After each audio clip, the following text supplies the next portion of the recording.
Hi everybody, this is Kevin Purcell for Notebooks.com, and tonight I'm outside my house. You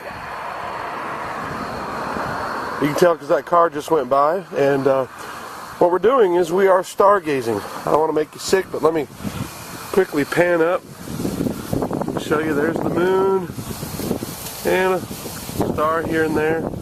It's sort of a hazy night, so we can't see a whole lot, but I've got my iPad that will help us to find some of these star formations and constellations and celestial bodies, that sort of thing. You open up Star Walk, which is the iPad app of the week. Let me make sure that it's on all the way. I'm going to zoom in just a little bit.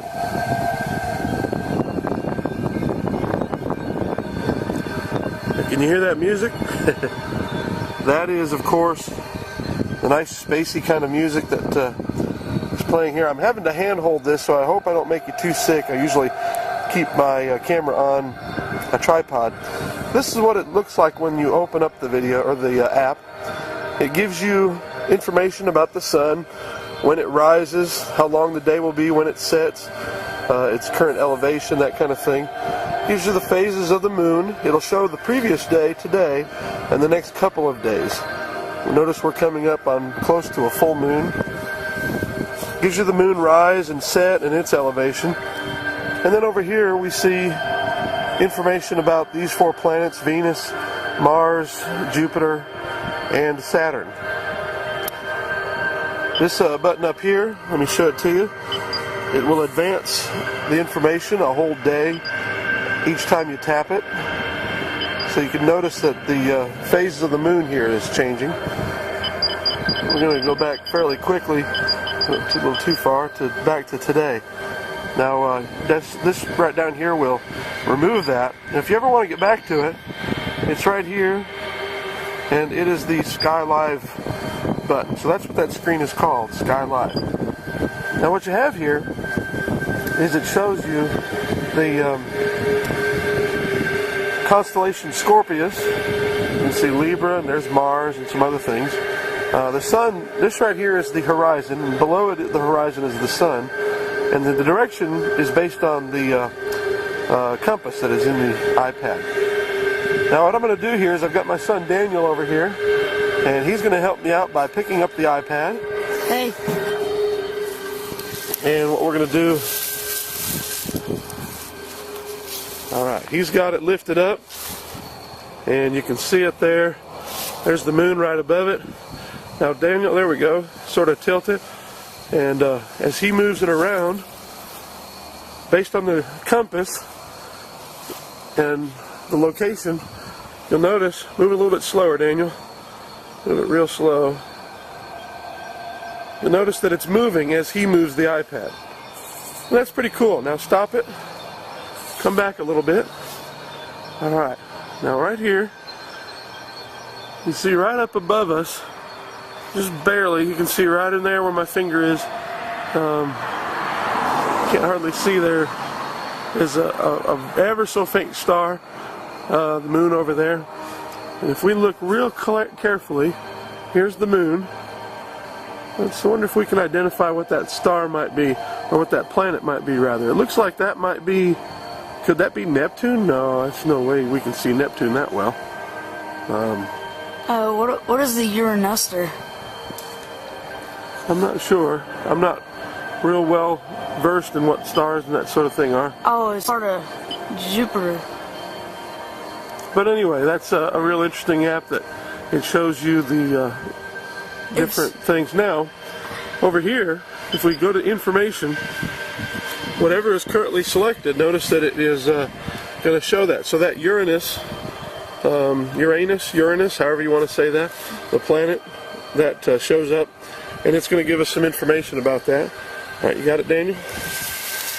So hold it steady, and you scroll, it gives you lots of information, and then it gives you a link down here to Wikipedia. To get rid of it, we go like that. And then say we want to pick out something else. Let's tap here on the moon, hit the information, and notice it brings up the moon, zooming in real carefully, give us that information. There we have Pisces. The moon is right there inside of Pisces. And again, it gives us our direction. Down here is the search button, so we can search for things. It's from Draco. Alright. There it is. There's Draco, along with the Little Dipper or Ursa Minor. Alright, one thing I wanted to show you I didn't is in the search section, if you notice real closely right down here, there's 4 tabs. We even showed you the constellation, alright, but it also will show you the bodies, the celestial bodies in our solar system, the moon, and if it's highlighted, then you should be able to see it in the night sky. Oh, it's the Neptune. Alright, so there's Quadrantids. I'm not very good at Isn't that a finding moon? that. There's Pluto. Isn't that a moon or something? What, Pluto? No, Quadrantids. No, that's see, it looks like a comet. Oh, there it is. Alright. And then we have the Messier. These are information, things that were identified by French astronomer. His last name is Messier. I want to say Charles or Frank. I'm not sure which one. I can't remember. And then these are stars. And again, if they're highlighted, then you should be able to see them in the night sky. So tap on one and there you can find it. So I just wanted to show you that, those 4 tabs there, things that you can search for. And then over here we had, again, this screen here where we go back to the original opening screen, the Sky Live. The picture of the day will give you a picture of today, and you can all scroll through those and show you again. It'll allow you to keep bookmarks. It'll find your location. Now this is kind of cool. It zooms out from the planet and shows your current location. You can see we're right near Hickory, North Carolina. It gets that based on, I believe, based on your Wi-Fi signal, because this is a Wi-Fi only iPad. I'm going to zoom in real close here. You notice here it shows you the constellation that's currently highlighted.